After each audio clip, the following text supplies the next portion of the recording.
What's up with y'all, man? It's your boy David. We back with another reaction video today. And today we got To Pimp a Butterfly, the whole story. Now, for those of you who don't know, To Pimp a Butterfly was an album created by Kendrick Lamar. I don't know what year it was made, I forgot. But I heard it was a pretty good album. I don't think I listened to it though. You know what I'm saying? I should listen to it. It's just one of those things I should listen to. With that being said, it would be nice to know the whole story, because sometimes you won't be able to catch the full story through the music. I'm pretty sure the only song I remember off that album, or the only song I know off that album, is the one where he's like, remember me or sing for me or sing of me, I'm dying of thirst. That shit was really good. I really liked that song. It was very deep and emotional, and very heartbreaking. Honestly, I won't lie. It felt like a movie. I listened to it and it felt like a movie within the song. You know, it was weird. But with that being said, make sure you like and subscribe. Try to get to 1,000 subscribers. Let's get straight to it. You was conflicted. And they put the goddamn sound in my fucking headphones, and they put in this. I keep telling niggas, bro, if you're gonna use this shit, put the fucking sound back. They don't fucking listen. They don't listen. Misusing your influence. I'm gonna change the pin to this shit. I hate when niggas don't listen when I say shit, bro. I always thought there was. I be feeling like my parents, bro. Okay, when you ain't listening, you get that ass beat. I be feeling like beating the shit out, man. Let me stop. Something off about Kendrick Lamar's To Pimp a Butterfly.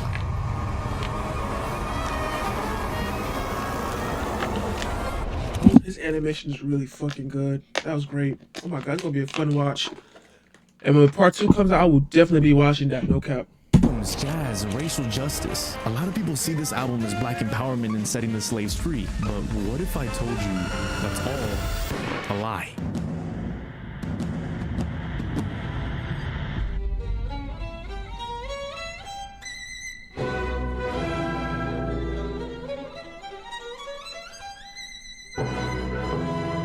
What if I told you layered in this album is a man who became famous too fast, a man whose ego destroyed his life, a man who doesn't know what it means to be Kendrick Lamar. In this video, we're gonna be breaking down every story, every meaning to learn everything in this album. So I think it's time we really ask, what does it really mean to pimp a butterfly?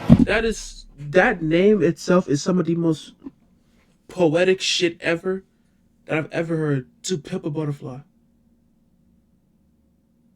To pimp out a butterfly, like to make the butterfly basically a sex worker, because it's a beautiful thing, and then we push it out and use its beauty to accrue capital.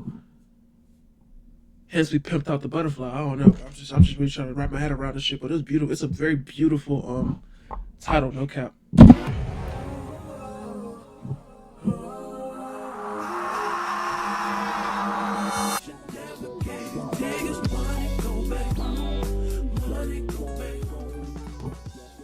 And it all starts in the form of a saying. Every nigga is a star. No context, just this line repeating over and over. Keep in mind, this is the first thing you hear. It's jarring, but it's meant to be. Not only because this saying was used in the 70s as a way to change the perspective of that word to something positive, but this one line is able to tell us the core idea of this album. Something uplifting tangled in with the words seen as harmful. But then we meet a much younger Kendrick talking about some girl he knew. At first I didn't love you, but I just wanna.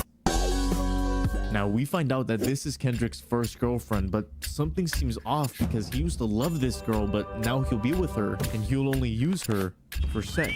Still, knowing who this girl is will be important, but first, why is Kendrick acting like this? Was this always his intention, or is there something deeper going on? Because our story doesn't actually start here, it starts here, with Kendrick shaking this man's hand right after signing the record deal that's about to change his entire life. If you didn't know, Kendrick was just a broke kid from Compton, a place that shaped everything he did. But now, he just got the biggest opportunity yet. So, with the new record deal, that can only mean one thing: more money. When I get signed up. Yeah, it is more money, but everybody that knows record labels know, like, it's not really more money. It's just like, we'll pay you this, we'll push out your stuff, but if we don't make our money back, you owe us, nigga. Like, hey, you belong to us now. Like, you know what I'm saying? Like, it is more money. I'm acting fool. Kendrick is burning through cash like it's nothing. Buying cars, houses, you name it. Every opportunity he's choosing to spend and spend and spend. So blinded by his newfound success, he starts dreaming about all the things he's gonna buy. And sure, it's a little irresponsible, but we have to remember that up until this point, Compton is all he's ever known. And for someone to go from this Compton, poverty, not having, lacking, to that shit that he's on now. Yeah, I ain't gonna lie, any nigga will splurge shit. I don't know if I'll splurge that much, but I do know I would definitely pay off all my school. Cause I got like 2 more years of school left. I got 2 more years and a semester left of school. I'll pay all that shit off. That's the first thing I'm gonna do, no cap. to this in a blink of an eye, what do you expect anyone to do? But Kendrick always promised that he would give back to his friends in Compton, and that was a promise he always stood for. But now we see him and he's completely forgotten about it, just enjoying how he is no longer poor. Uneducated, but I got $1 million check like that. But what Kendrick is doing with his money is the single worst thing he can do right now, because soon after we learn that a voice has been stealthily watching Kendrick the second he signed that record deal. Every move, every idiotic purchase has been profusely analyzed by this voice, secretly hating the idea that Kendrick and the people of his color have the audacity to have this type of money.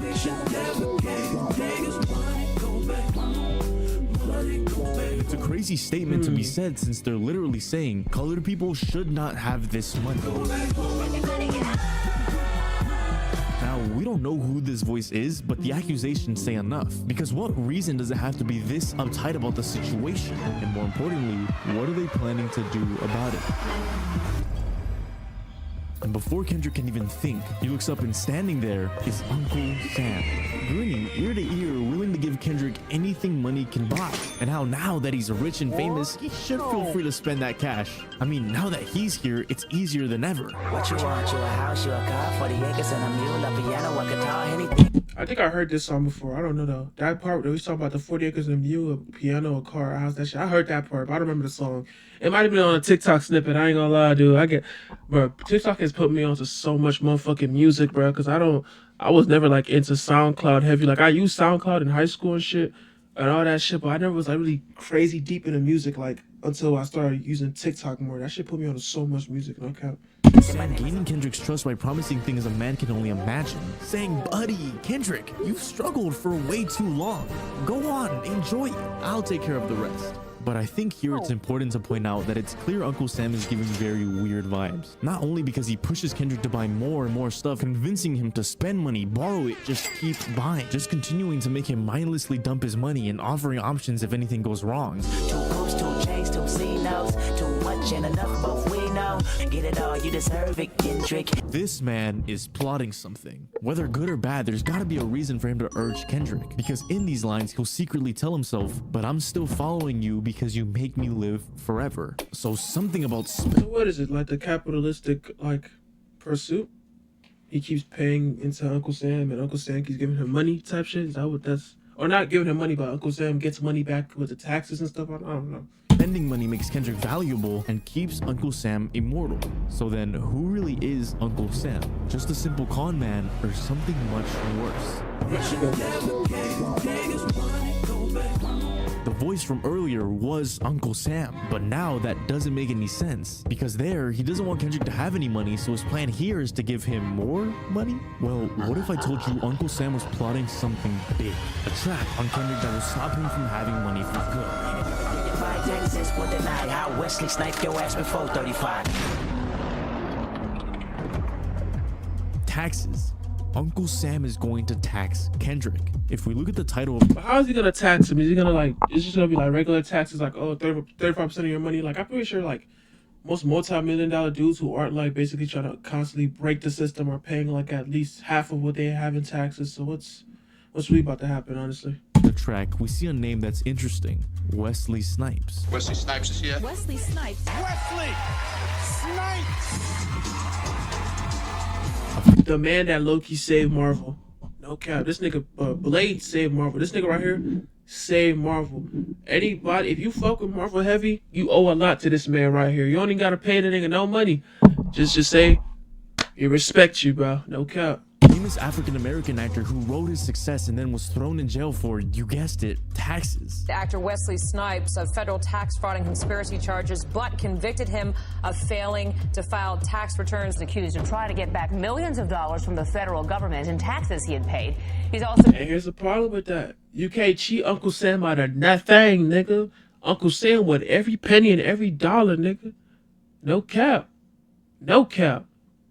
It's really wild, like, cause nigga,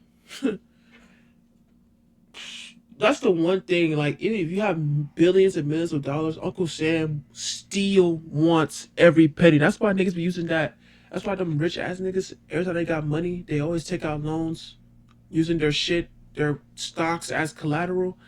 Because they know that if they like sell those stocks and stuff and get money out of that shit, Uncle Sam gonna want every penny he's owed. No cap. No cap. Accused of failing to file tax returns for several years. Snipes has claimed he's the victim of bad advice and had no intention of cheating the IRS. But it's important to know that But I still think that failing to pay your taxes should not be that heavy of a crime, honestly. Like, it really should be a slap on the wrist, and then they just take the money that's owed. That's it. They just take the money. I don't think you should go to jail for not paying your taxes. Like, if you don't pay your taxes and they find out you didn't pay your taxes, they should just take the fucking money. That's it. That's it. That's all I think, honestly. Maybe let me know if y'all what y'all think in the comments down below, bro. No cap.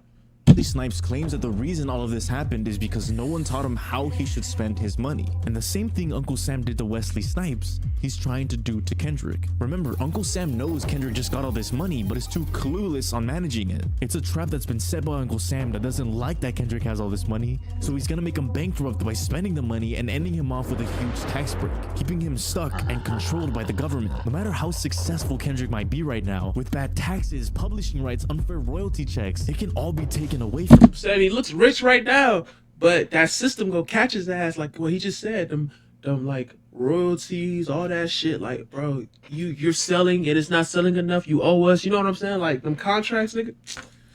Nigga gonna be broken homeless by the time he like what 30.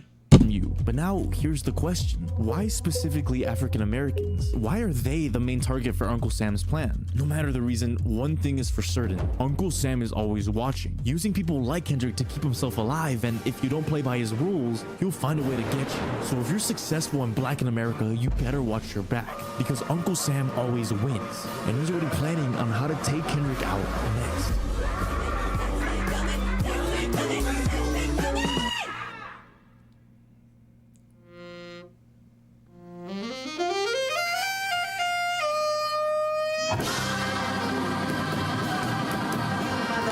You a hoe ass nigga. I don't know why you trying to go big, nigga. You ain't shit. Walking around like you God's gift to earth, nigga. For Free is the second track on the album, and right away it drops us into something completely new and honestly kind of confusing, because for most of this track we're focused on this woman right here, and almost for a full minute she's just going off, insulting her boyfriend, calling him broke, lazy, useless, saying how this boyfriend isn't living up to her standards, her value, and what it means for her to be a man in America.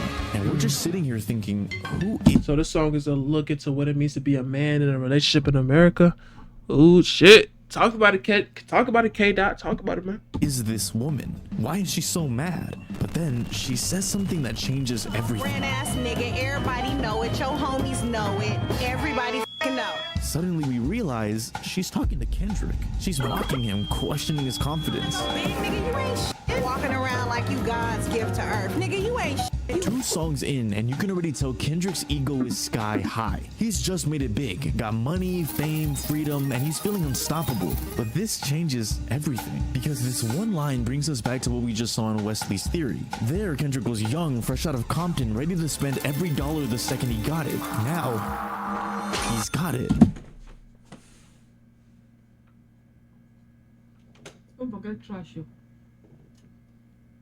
Okay.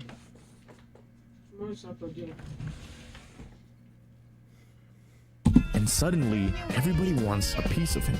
But remember, we just met Uncle Sam. Someone wants to use Kendrick to make more money, and now this woman is sounding a lot like him. She wants expensive things, a weave, new outfits. She doesn't want Kendrick, she wants what he can give her. And if he can't deliver, she'll move on to the next boyfriend, which pretty much sums up this song. Because at first, she sounds like any typical gold digger, but the longer you listen, the more familiar she starts to sound. That same tone, that same demand, the same pressure saying you're not good enough unless you're spending. But then she says this line. You ain't even buy me no outfit for the 4th. I need. Suddenly, it clicks. She's not just Buy her an outfit for the fort? What, bitch? Fuck no, I'll be like, what the fuck is you talking about? An outfit for the fort? Are you crazy? Fuck is he talking about? a woman, she's America. Just like Uncle Sam, she's saying you're only worth what you can give me. See, for a lot of people, capitalism sounds like some boring economics term, but here, Kendrick's showing you what it feels like. He's making money, signing deals, touring, and that means he's made it, right? But he's starting to see the truth. People don't care about him, they care about what he can sell. Capitalism turns talent, especially black talent, into profit. And at the top of it all, Uncle Sam. But Kendrick isn't having any of this, so he snaps back. This dick ain't free. You looking at me Kendrick's whole verse sounds funny, but it's a moment of rebellion. He's saying a lot in this short amount of time, but he's basically saying, I'm not your slave. He's no longer letting Uncle Sam take advantage of him and what he's created. And if you listen closely, there's a lot of callbacks to slavery and getting back what you owe. Like here, 40 acres and a mule, not 40 ounce in a pit bull. If we rewind for a sec to the 1800s, right after slavery ended in America, the government promised every single person who was enslaved 40 acres of land and a mule. And they did not deliver on that shit. No cow. They told them niggas kick rocks, and all of them became sharecroppers and moved up north. Shit was crazy, bro. Uncle Sam's idea was, hey, you worked so hard your entire life. Here's a token of our gratitude. But Uncle Sam was lying. No one got anything. They got the land, but it was immediately taken back and given right back to the owners, leaving the newly freed slaves with nothing, which is a cycle we're consistently seeing so far. Using black people for gain, promising something they want, and throwing them away once they're done. And it's happening to Kendrick, because the industry wants to drain black artists until there's nothing left. When one burns out, they move on to the next. Just like how if you don't provide to this woman's needs, she'll find someone else. And all for a simple reason. Uncle Sam doesn't like black people with control. Notice how Uncle Sam only swooped in the second Kendrick got money. It's all for a reason. Kendrick now has value, and Uncle Sam wants to use that. See, Kendrick came from struggle and wants to tell the truth, but Uncle Sam sees this as a threat. Why? Because he wants everyone to see what he needs them to see. So he says, I'll make you rich and famous, but only if you completely shut up and play by my rules. Sign the contracts, pay the bills, and this will silence you. And I will continue to do that to every black person who comes after you. So when Kendrick yells, this dick ain't free. You looking at me like it's not just a punchline, it's a protest. He wants a It is a pretty funny punchline. That nigga said, "This dick ain't free."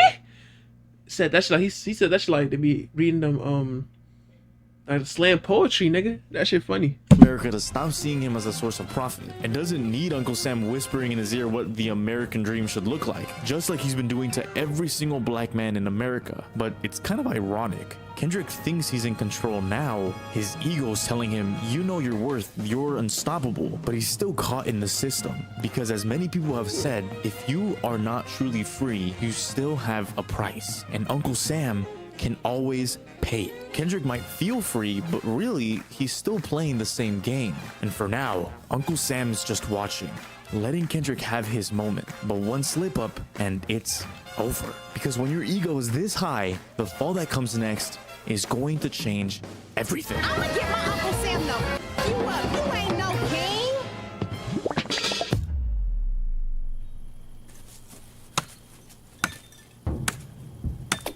Almost done. I'll be home before sunrise. Who's there?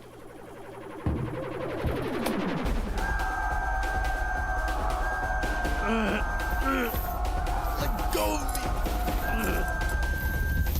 You're not going anywhere, boy. All right, settle down. From this day forward, this slave is known as Toby. No. What did you say, Toby? I said no.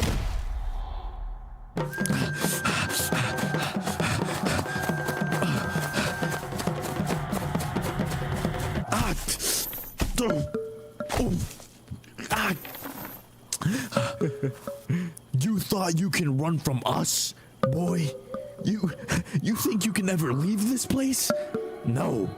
And just for it, I think it's time we taught you a little lesson. Dehumanization is ridiculous. This is crazy, and it's just one niggas to forget this happened too. That's ridiculous, bro. But slavery was so long ago, bro. Like, this shit happened 400 years ago, nigga. Like, relax. That shit crazy. How then, Toby? How about we forget all of this ever happened and you come back with us, huh? That's not my name. Oh yeah? What is your name then, slave? My name is... King Kunta is the third song on To Pimp a Butterfly, and it's probably the most important track so far, not only because it helps us understand how we should see Kendrick from this point on, very self-centered, thinking the whole world revolves around him, but it also marks a major turning point in the story.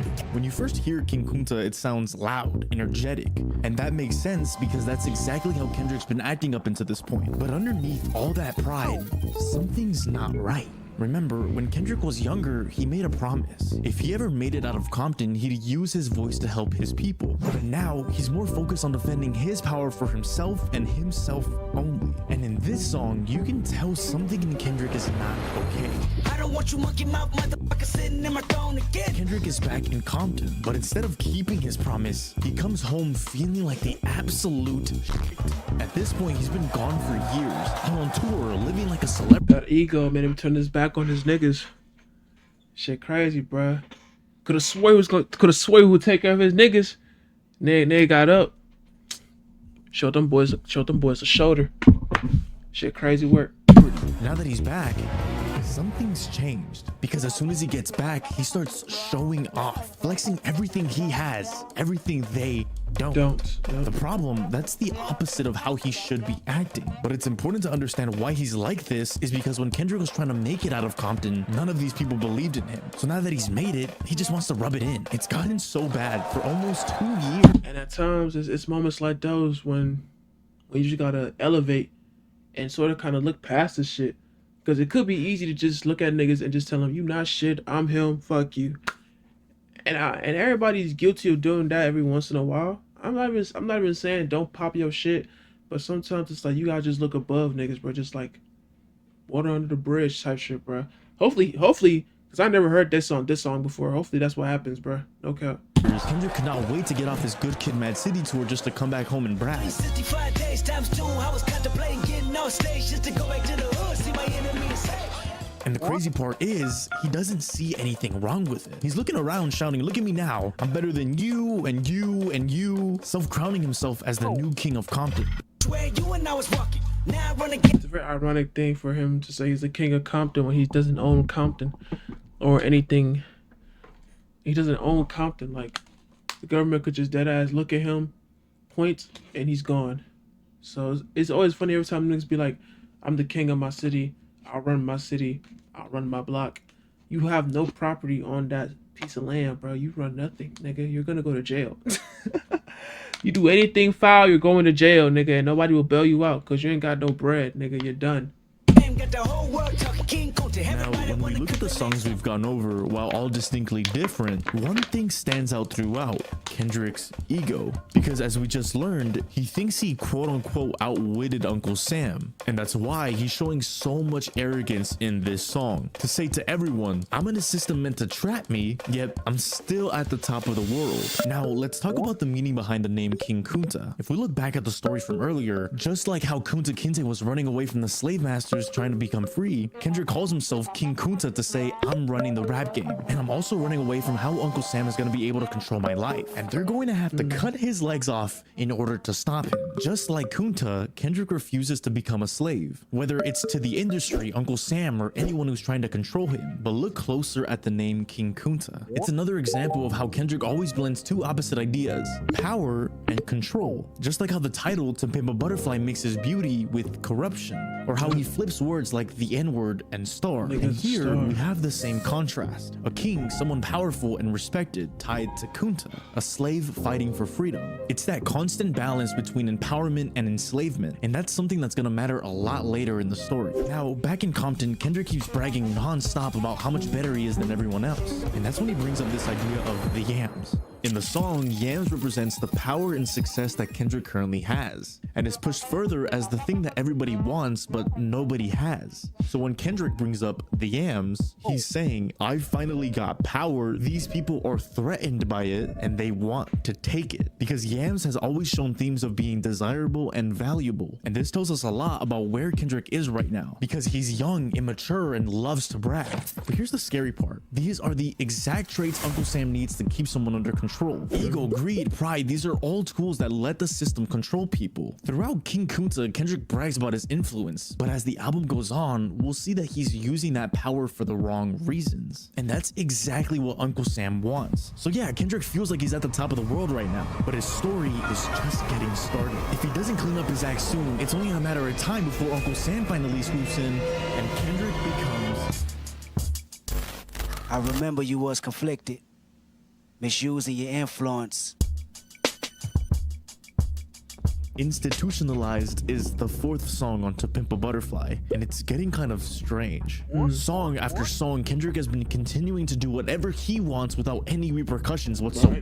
He's moving egotistical. Okay, the first 3 songs, he's egotistical as shit. What's next? However, just taking and thinking this is what it means to be successful, becoming the most narcissistic we've ever seen him, and that's really starting to affect what kind of POV we're meant to see Kendrick at. But maybe that's the point. Kendrick's at the BET Awards, and the whole point of this event is to celebrate achievements in Black entertainment, you know, music, film, etc. And we look around and we see all these amazing and beautiful Black entertainers dressed up, smiling, having a great time.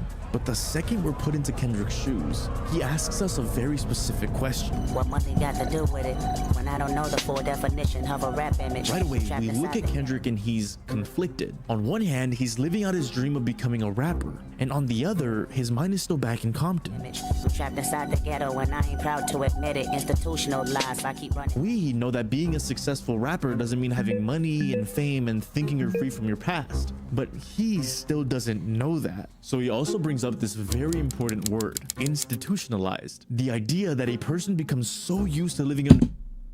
He's so rich that he's trapped in his prison. There's like mental prison of where he used to be. That's interesting. That's a very interesting topic, no cap. Under a very strict system, all the rules and structure of that lifestyle become normal, and trying to live outside of that lifestyle becomes nearly impossible. But what context does that bring to this song? Although Kendrick is successful, his mentality has stayed the same, still acting like that kid from Compton. Because while he sits here in his own thoughts, he asks himself, what good is all this money that I have if I still feel like if I wanted to, I could kill somebody back home? Now, that's a really bold statement to be said. And this is where you can really tell he's stuck in this mindset, not knowing which world he really belongs to. Because one side of his shoulder is telling him the streets of Compton taught him more than school ever did. That's where you learn toughness, survival, discipline. The only reason you're even sitting in this seat is because of Compton.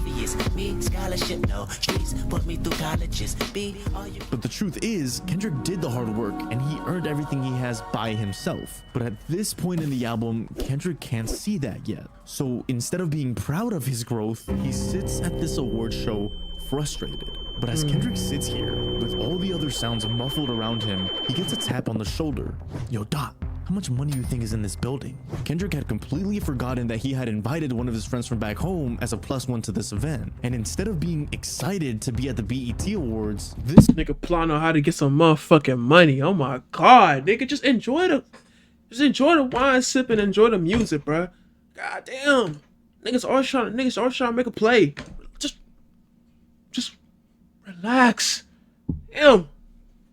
Friend immediately starts planning how he's going to be able to rob as many people as he can in this room. Seeing people walk by with so much money on their wrists alone, he's already imagining how much money he's going to be able to steal. No cap, though. At them BET Awards, it's at least $30 million worth of clothing in there. At least, nigga. Rollies around you and you want all of them. Somebody told me you thinking about snatching jewelry. But remember, institutionalized. We're able to see first. Like, instead of enjoying the moment and the presence and being in the presence of greatness, all this nigga think about is getting paper. And that's all he could, and that's that hood shit. All he could think about is getting money. That's crazy. And how this friend is choosing to act, giving the words meaning. He doesn't see celebrities. He doesn't. Sometimes, I'm not even saying he gotta sit there. I'm not even saying he gotta sit there and glaze the celebrities. You know, I'm not glazing nobody. Fuck them niggas. But sometimes, it's bigger than money, gang. Just sit back and enjoy the show. I ain't gonna lie, nigga. But his friend can't do that. See that's tough. That's really sad. Accomplishments, he just sees targets. And his want to steal comes in a snap of a finger, all rooted from how he grew up. Whoa, what? You can't steal from these people. What are you talking about? Stop. After back and forth between Kendrick and his friend, he tells Kendrick that he has to steal from these people. Says these people are rich. They'll make the money back anyway. Kendrick, distraught by what... Now, they will make it back. But still, nigga, you're going to jail. Like, relax. Calm down. Chop rice. Jesus. His friend is saying. Then he flips the whole thing and starts calling it his defense mechanism. That's usually caused by anxiety. And the reason why is because he sees so many rich and successful black people around him that it gets him angry. He's thinking, it's so hard to become successful as a black man. So why do these people get to become famous while he's stuck at the bottom of the food chain digging for scraps? No. Then Kendrick's friend really twists it, saying, no, see, I'm the good guy in this scenario. Because unlike you, I'm gonna give this money back to my people at home. So by... Are you really gonna do that, nigga? First of all, if you do that, good on you, but you give them dirty money. That ain't good, nigga. That's terrible. That's trash. And not only is that trash, you gonna get them caught up. The fuck? Stealing, that makes me the hero. And Kendrick sits there staring at his friend, angry, confused. He brought him here thinking that this award show would change his mindset, but instead, it's just exposing how deep that mindset goes. And for a second, this takes Kendrick back to what his grandmother used to... That nigga's brain's corrupted, bro, and they don't even know what the fuck to do with himself, man. He's sitting there, all he can think about is taking shit from niggas. Is there learning something, bro? Or I don't know. Or even better yet, just enjoying the show. But you just want to take something from somebody. That shit crazy, bro. Until I'm growing up. Don't change it till you get up and wash your ass. Nothing changes until you do something about it, and it really puts him in a position he's never thought of before. Does he stay with his new friends and success that he's earned, or does he stay loyal to the people he grew up with? Because Kendrick isn't fully able to yet grasp the concept of why people don't change when they've been raised in an institutionalized environment like Compton, and he's not yet in a position to help them change. So instead of doing so, he feels obligated to pick a side. How could even help them change? What exactly could you say to a nigga like this? I don't even know what I could even say to a nigga like this. I'll just let that nigga steal and just goddamn do what he wanted and turn my back. I ain't gonna lie, bro. Cause what I already told the nigga, like, that's crazy as shit. And it's only so much you can tell another grown ass man to not do. So it's like, if you want to go do that shit, nigga. But leave me out of it. Fuck it. I'm just let that nigga get caught. And when he get caught and he say my name, I'm be like, I don't know this nigga. Fuck you talking about, nigga. Hey, Judas was once a disciple. He ain't a disciple no more though. I don't know this nigga. Boom, straight like that. Fuck. He tries to say, well, he's from Compton, he doesn't know any better. And while his intentions were pure by showing his new life to his friend in Compton, he hasn't yet realized how deeply embedded the institutionalized mindset could be. Because even if Kendrick didn't want to admit it, he secretly snuck his money in the hotel room in fear that his friend would try to steal it too. Again, reinforcing that idea that Kendrick doesn't know where he belongs right now. And it becomes clear when we look at the poem from earlier. I remember you... I mean, think of the mindset he had. That nigga literally said, they're not gonna miss it. They're gonna make it back. You one of them niggas. You one of them rich niggas. You not gonna miss it. You can make it back. That's what your friend probably thinking too. Like I said, I'm gonna say it again. Judas was a disciple. That's all I'm gonna say. conflicted, misusing your influence, which is exactly what Kendrick is doing in this song. Kendrick's misuse of influence comes from good intentions mixed with an immature mindset. He wants to help his friend, but he doesn't realize that he's in a different world, his friend isn't ready for that world, and the real help acquires more than opportunity. Not just shoving him into this scenario and expecting things to change, but if there's... At the end of the day, this could have all been avoided if you just left that nigga home. I would have left that nigga home, I ain't gonna lie. One thing we know for sure, Kendrick in every single one of these songs so far is showing us different traits of showing us he is not ready for change. He's not ready to become that influential person he wants to become. And I promise you, what's coming next is the single worst action he can make, and it's something that you are absolutely not ready for. Sex. These Walls is the 5th song onto Pimp a Butterfly, and by the time we reach this point in the album, we've been watching Kendrick move through the world doing things without fully understanding why he's doing them. He's acting uneducated, selfish, ignorant, and none of that would be strange if Kendrick wasn't acting completely oblivious to it all. But These Walls is different. This is where the entire story turns, and not for the better, but for the absolute worst. The song slowly fades in and we hear a woman moaning.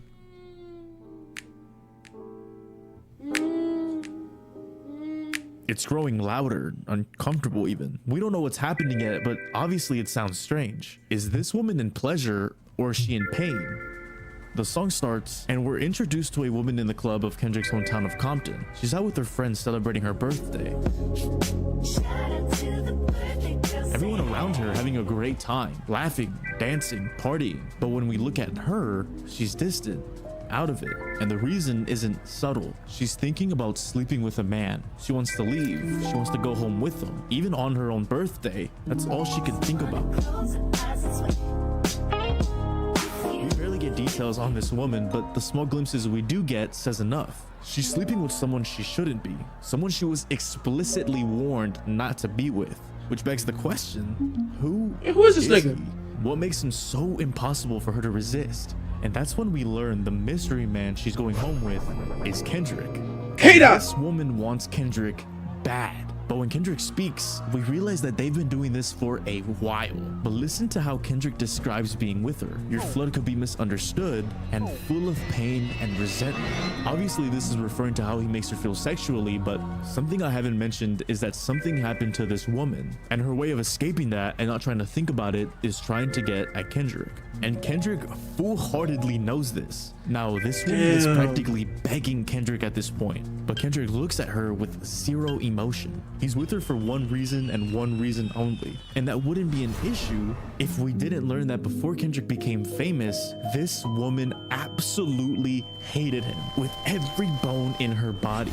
But now that he is famous, look at the switch up. Look how she acts now, which connects directly back to the poem we were hearing in the beginning of the album. Misusing your influence, sometimes I did the same. So it seems that each added section of the poem goes on to affect what happens in the song. And here, Kendrick is misusing his influence to sleep with this woman. But remember, this woman is broken, sad, lonely, trying to escape something painful.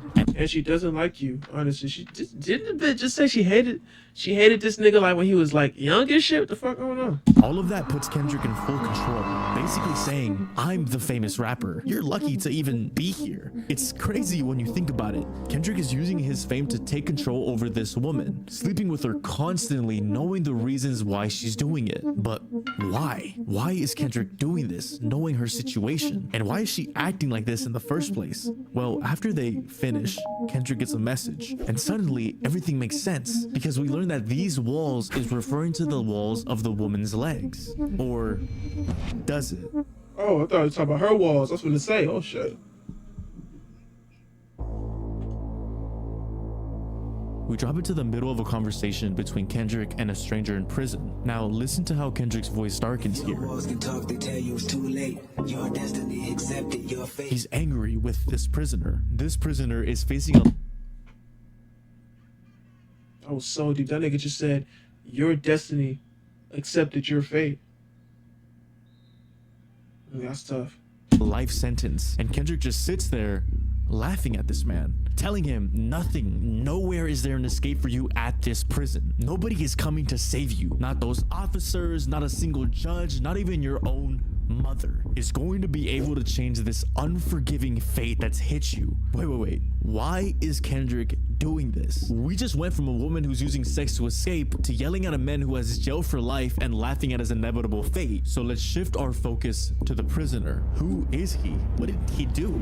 And then everything clicks. One more time, homie. Where is you? Hey. Where is it? Rob. Hey, you over here from the rain? Back in Good Kid, Mad City, Kendrick's friend Dave was shot and slowly died in Kendrick's arms after going back for revenge for Kendrick's kidnapping. Got them niggas. Kdot, you good? You good? Yeah, blood, I'm good. Dad, you good? Hey, say something. Everyone's story on that album got closure, except for one person, Dave's killer. He was never found until now. This man sitting across from Kendrick in prison is Dave's killer. And Kendrick, acting purely on emotion, believes this is the best way to cope. But it's really not that simple, because I don't think you guys realize what version of Kendrick we're seeing right now. This isn't the happy make raps for fun Kendrick. No, this man, nigga egotistical as shit. Okay. is going Nigga feel like he unstoppable. Oh my god. insane, and you're about to learn why. Kendrick tells Dave's killer to listen to the beginning of this song, to hear what he's been doing, to hear how he used his power. When you play the song, rewind the first verse about me abusing my power so you can hurt. And if we go to the beginning, Kendrick is sleeping with a woman who lost someone she loved, someone important, and her way of coping is to be with Kendrick. And that woman is Dave's killer's woman.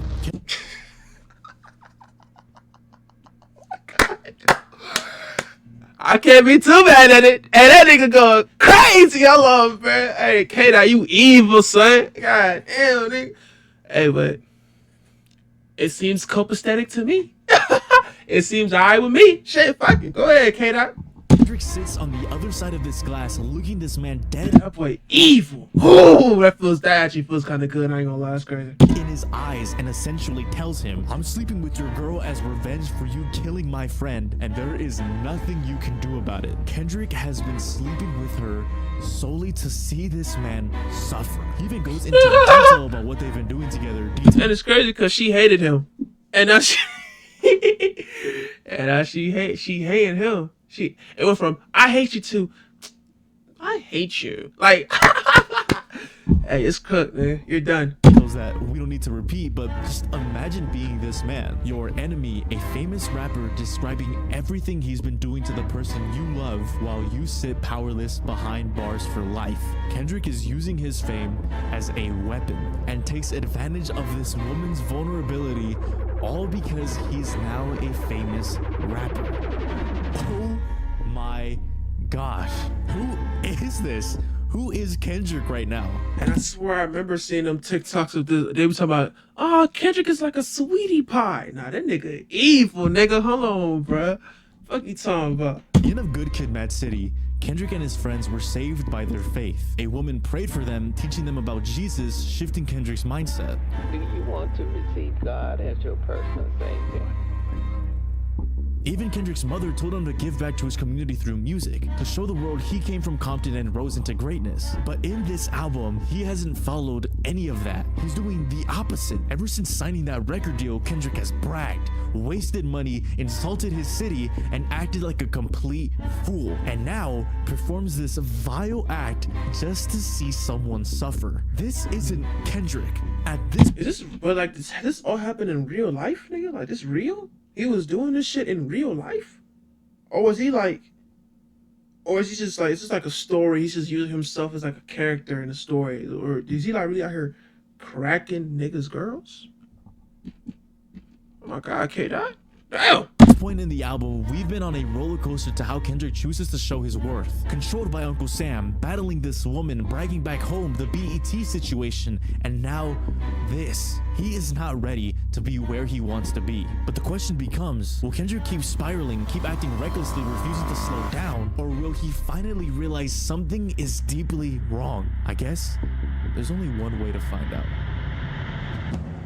Shit, hopefully he changes his ways. Hopefully, but I ain't gonna lie, man. Him cracking that nigga bitch, that shit kind of feels sweet. I ain't gonna lie, nigga. I'm sorry, my fault, bro. But hey, man, that was a good ass video. I ain't gonna lie, if y'all want me to react to part 2, leave that shit down in the comments down below. And yeah, man. Make sure y'all like and subscribe. We're trying to get to 1,000 subscribers. I'll catch y'all next one. We out.